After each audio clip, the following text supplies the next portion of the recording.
Okay, so today I've uploaded a video about how I paint Death Gard.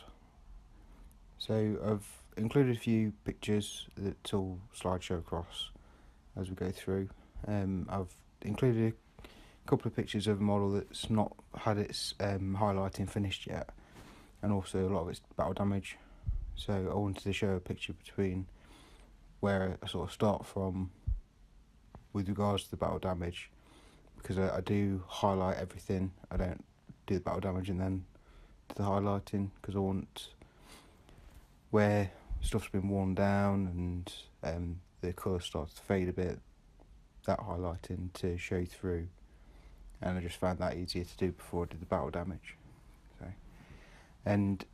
So for the colours that I go through, I based the entire model in White Scar, and then with the armour I do Rakarth Flesh, and then I use Agraxa Shade, but I use a fine brush to put it into the recesses, so I don't have to go over again with Rakarth Flesh too much, and then I highlight that with Pallid Witch Flesh.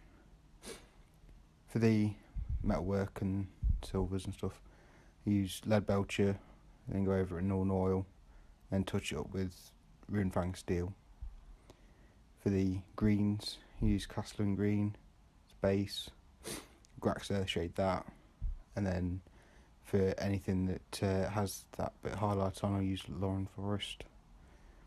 For the trim and a lot of gold work, it's Balthazar Gold, which is a nice dark gold, and then Agraxa Shade that, and then I go over with Liberated Gold. Now, I know a lot of people will say that that's too big a jump to go from a washed Balthazar Gold going up to Liberated Gold, but every gold I've tried, it's just not dull enough to have that right transition, because the effect I wanted, it's dirty gold, it's not warm or anything like that, and a lot of Games Workshop paints that I've got, they're all quite warm golds, so I've just gone straight for Liberated. I think it looks alright. I mean, it's certainly extreme highlighting, so see if I can get away with it. And then the weapon casings, Abaddon Black, followed by Eshin Grey and Dawnstone, just again extreme highlighting. For the eye lenses, Mephiston Red, Agraxa Shade Wash, and then Evil Sun Scarlet just at the front. With them being your troops, I haven't gone all the way to doing a transition from dark red to mid red or light red, and then dot white. I'll do that on the characters, maybe the aspiring champions and stuff, but certainly not for your bog standard troops. I'm not that good. Then for the battle damage, I do spots of Pallid Witch Flesh. Then I do the chips themselves of Rhinox Hide. I found it easier to do it this way around, as opposed to doing the chips and then trying to put a little bit of highlight above the chips, because what ended up happening was the highlighting wasn't sitting where I wanted it to be. And then following that, I used Seraphim Sepia to make it look like trailing ooze and rust and that sort of effect. Now, something that you probably notice, a lot of my models don't have markings, squad markings, chapter markings, and probably none of them have got anything done with the bases yet.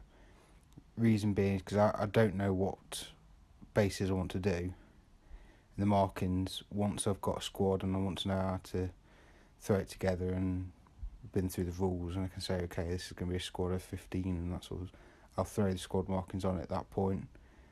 And once I've decided how the army is going to be based, if they're going to be on a desert or in city fighting or something, I'll go and do the bases then. But I don't want to do, say, 5, then go off the army for 6 months, come back to it and say, well, I do bases completely different now. So that's why I always leave them blank. That's about it, really.